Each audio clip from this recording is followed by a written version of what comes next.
Welcome back. My next guest is our very own Nestor Aparicio. Nestor, welcome in.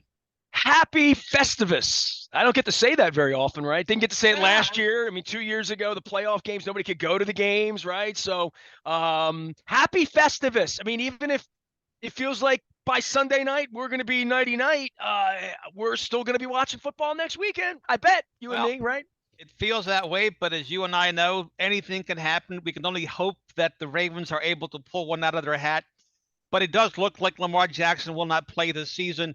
Very unusual, Nestor, that a player announces gives an update on his own injury, right? Gives his own injury report in terms of what's going on. I don't recall the last time I've seen something like this. He's 5 years into this, and I think one of the issues of frustration for the Ravens would have to be negotiating with him, right? And even how injured he is, right? I mean, this is his way of spiking the ball. I mean, it's pretty clear he's going to hit the market, right? He's doing all of the things a disgruntled employee at Coons Ford or WNST or Acme Paper House, would do, right? I mean, like, you get the vibe that this is no bueno in a lot of ways for him, for his money, for his mother, for the offense, for winning, for John Harbaugh, for Eric DeCosta, for Steve Bisciotti, for the fan base who don't buy tickets to come see him play, right? You and I have been through that for 4 years. I mean, it's not like he's a sensation all over the country. Here, he's the guy who hasn't been ready to play playoff games to some degree, right? I mean, like, it is really put a wet blanket on everything they're trying to do, in addition to just the problems that they have in general with John's communication, Steve's disappearance, Chad Steele playing God,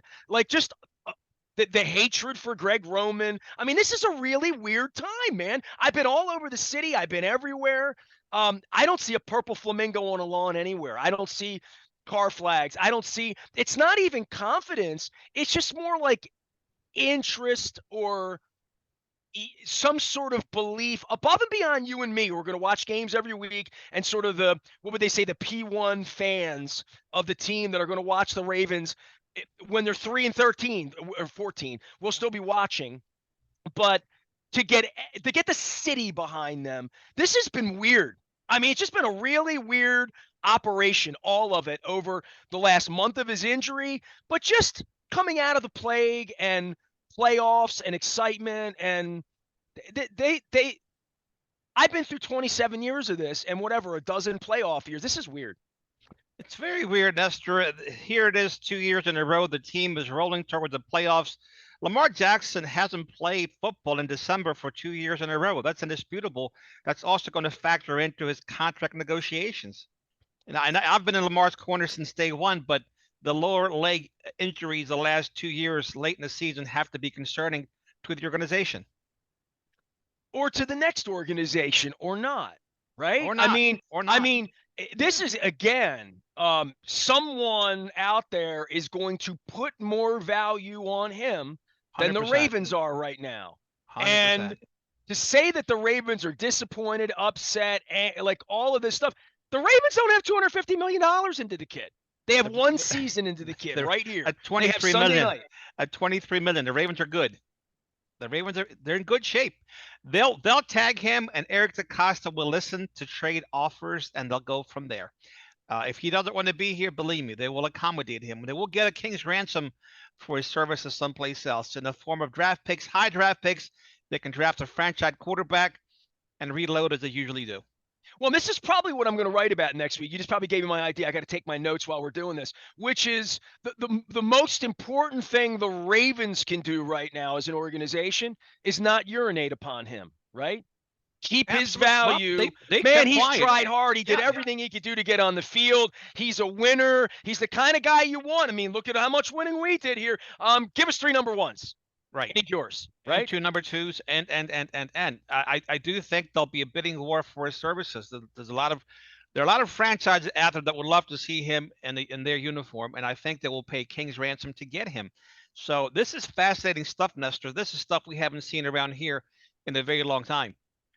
That's the uniqueness of all of it, and that probably will be the Steve Bisciotti hangover. Look, Bisciotti's on a boat counting his money. He got $600 million last week. Did you and I get $600 million last week? Oh, he did.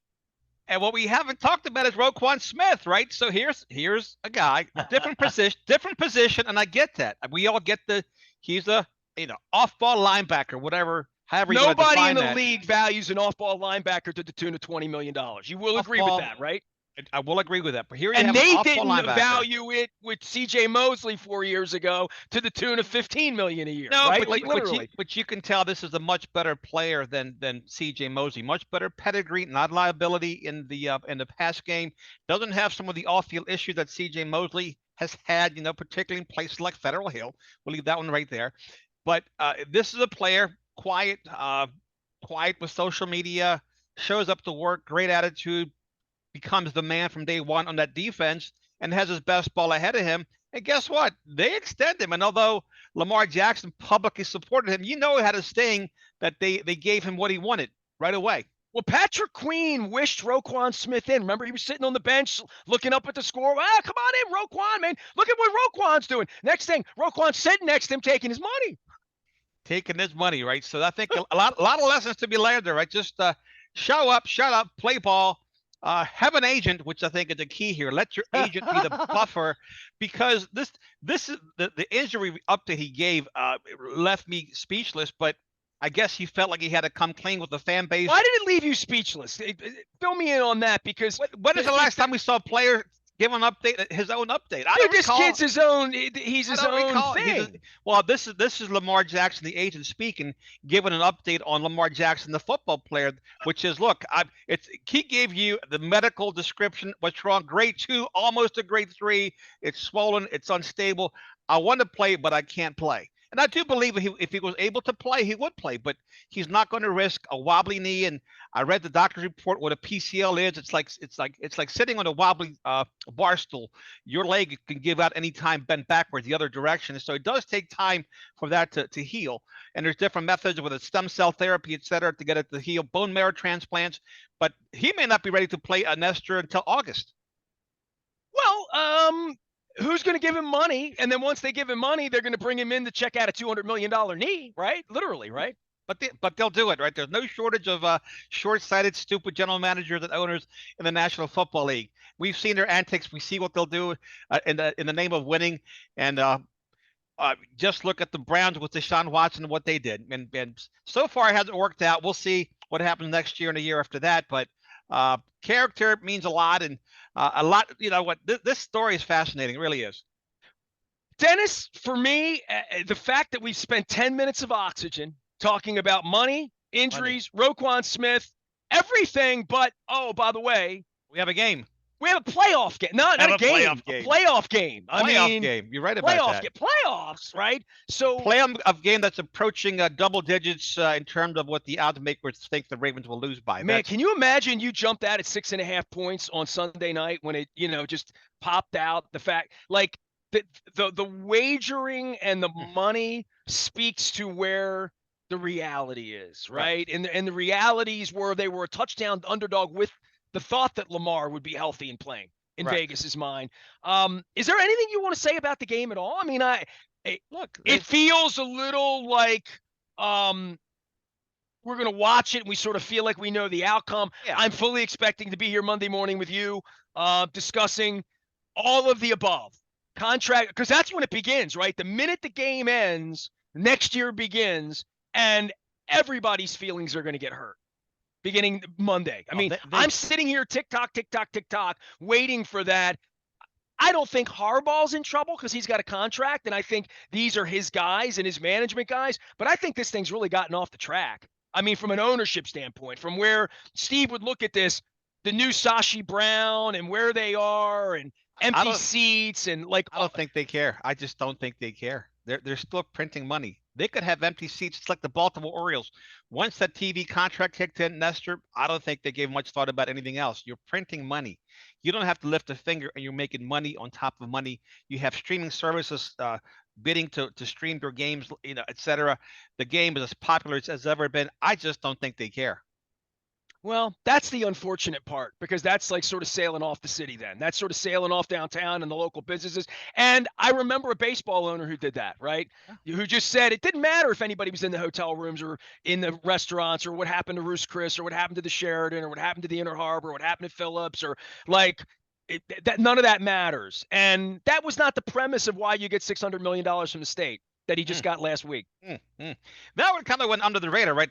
I didn't see a whole lot of hoopla about that announcement. Did you? I don't think they wanted a lot of hoopla. And I think the other part of this is they were getting Uncle Larry on his way out, right? Uncle Larry leaves on Wednesday. And I think D'Angelo's family, first off, they're not organized, right? To be able to make a decision and take any deal, any player, any free agent. I think Mike Elias is figuring out the dysfunction of, oh, I got you this far, and now I need you to be a partner in this for us to win. And you guys are all fighting and checked out to lunch and worried about your next legal date. So I would just say in regard to all of this, the Orioles now bring optimism, right? Like in this strange way, and they haven't gotten their stadium deal done. And Steve's got all this money. First thing Steve's going to do is rip up the press box and build club something at the 50-yard line and give Luke's seat away after they've thrown me out. So I mean, the upgrades to the stadium. Well, they're also talking about digging at the ground floor level, digging and around building the stadium, a Jerry Jones club, right? Yeah, club. The fan experience where the players are right there, right in front of you. So wouldn't that be something? So they have plans to do something in the future for sure. But in the immediate, they do have a big ball game against the Bengals. They have to capture the magic of the 2000 Ravens. Although that defense was much better than this defense, they've got to catch lightning in the bottle, Nestor. I don't know if J.K. Dobbins gets 45 carries Sunday night, and they don't throw the ball at all. Just like when Bill Belichick played with the Bills a year ago, and they threw 3 passes in a windstorm up there in Buffalo. But thou shall not pass. How about that? The forward pass should be disallowed for the Baltimore Ravens in this game against the Bengals. Well, then it comes down to the defense getting pressure on Burrow, and it comes down to the defense stepping in and alignment, assignment, technique, and taking the ball away. I mean, not just making them punt at some point over 4 downs and you get the ball back at your own 18-yard line, right? Like, I don't know how they're going to sustain drives offensively. I mean, I don't know how they're going to get to 20 points, right? The only way they're going to get to 20 points is 7 from a Roquan Smith strip sack fumble. I don't know. I'm making all of this up. But, I mean, they're going to need to defensively manufacture field position and points. Yeah, there's some bad blood there too, Nestor, which would make the game a lot of fun to watch. It got chippy there in the game last week. The Bengals have been barking about Roquan Smith. You had the one guy come off the bench and drove Tyus Bowser into the Ravens bench. So there's some bad blood there. I expect it to be a very hard-hitting game. Pressure's on the home team, though. They have to deliver. They're playing a Ravens team that can't score points. So they've got to put up or shut up, and it's going to come down to the trenches as it usually does. You know, the dirty part of it is something I never considered in this rivalry, right? Like these teams have played 60 times, right? So like over the course of, I mean, all the Marvin years, all of that, right? This feels worse than the Ravens Pittsburgh rivalry in recent years in terms of the late hits and dirty hits and whatnot. So there seems to be more respect between the Ravens and the Steelers right now, and more disrespect between the Bengals and the Ravens. Well, the other part is Burrow sort of brings that on. Every time I bring his name up, you burr up. People that don't like the cocky athlete, and I'm not a cocky athlete guy. I just sort of see the kid as a winner. I don't know what else to say. And I've talked to people in Cincinnati all week. I talked to Solomon Wilcots. I had Paul Daner on from The Athletic, just great Cincinnati insiders.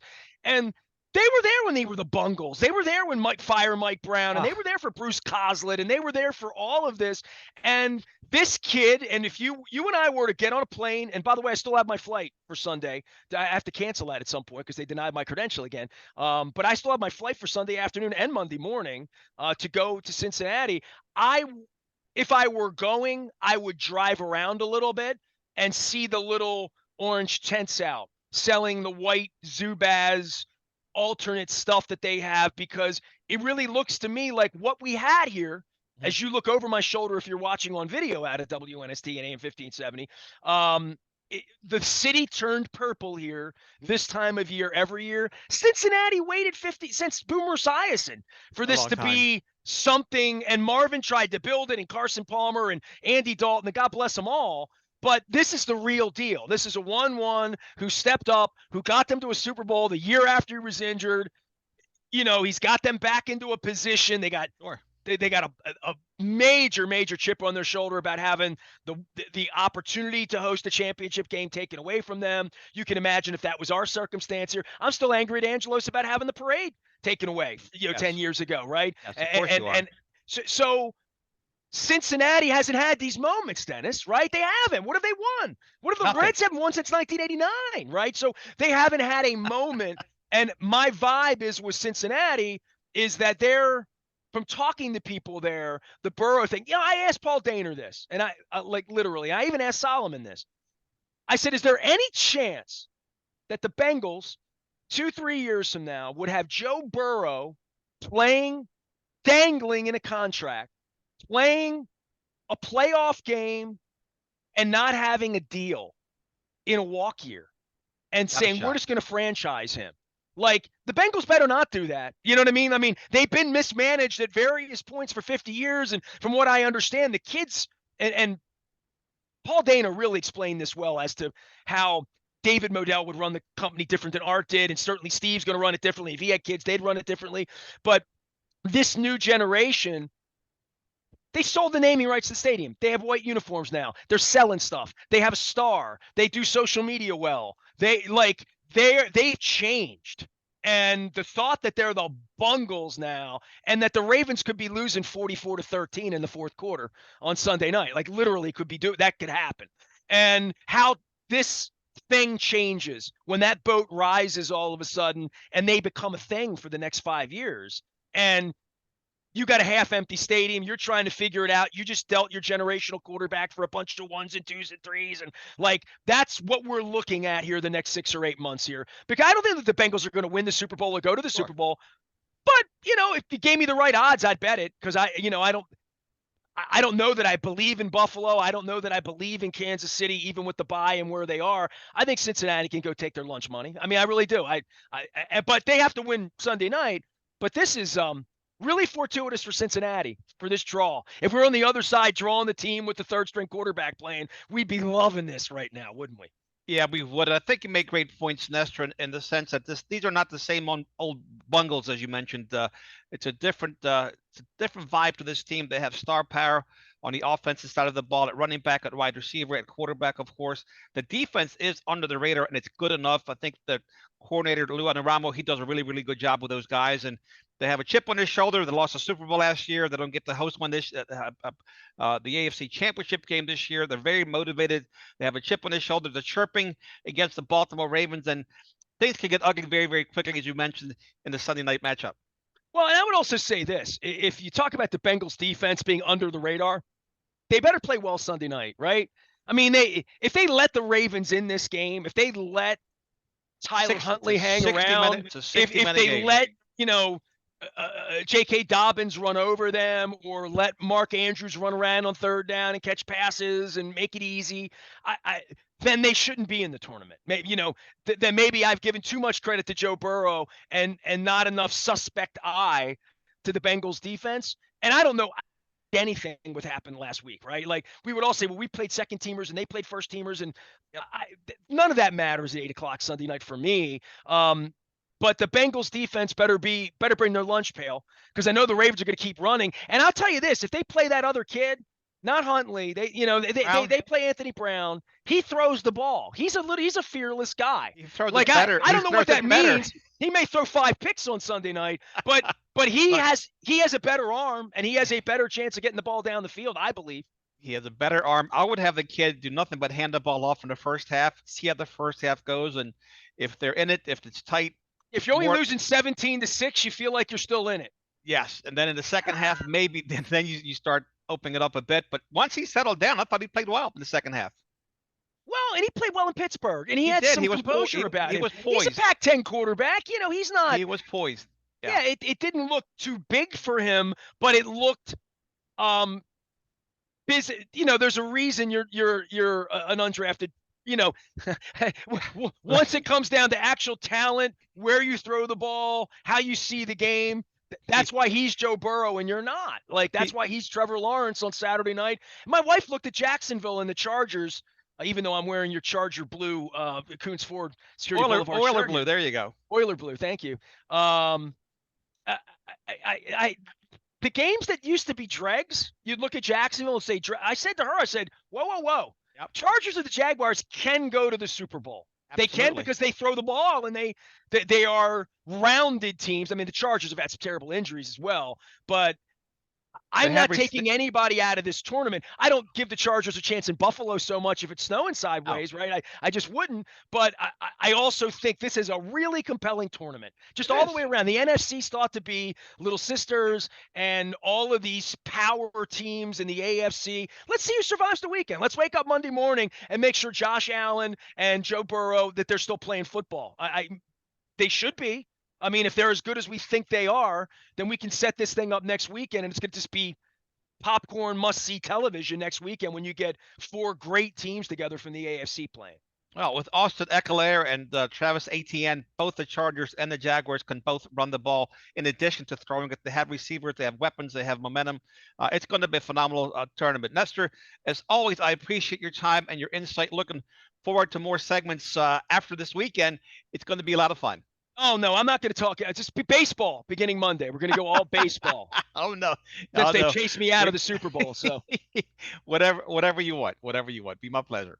I'm here doing what I'm doing. We got a crab cake tour happening. We got good stuff ahead. Listen, when the Ravens got eliminated, there are videos of me literally blubbering after the Peyton Manning 2006 loss. I remember Billy Cundiff. I remember the bus ride home after Flacco threw the pick to Palomalu, and I thought the upper deck was going to fall onto the north side. Like, I remember the end of these seasons. I remember Ed Reed at his locker talking to me about wanting to retire. This might be the end in Indianapolis, and Flacco had a hip with a purple eggplant on it, So I remember the end of these seasons. I'm not going to be in the locker room in Cincinnati on documenting this and chronicling this on Sunday night. So I'm just going to be watching like everybody else. But this is, boy, Ravens got to be careful. You know what I mean? They're going into the red lights are blinking right now for the franchise. They're going into the jungle. How about that? Well, I'm just talking about when it's over with. I'm just assuming they're going to lose. I mean, if they're here winning on Monday, we'll all be we'll be figuring out how we get a flight to Kansas City next weekend, right? Look, I'm hoping they're going to win, but I wouldn't bet that way. Put it to you that way. Neither's most other people. By the way, if you bet them to win and they win, how much money do you get? Probably a whole lot, right? Probably a whole lot, but I'll never find that out. There you go. Nestor Aparicio here, 1570 AM. WNST will take a quick break and come back right after this.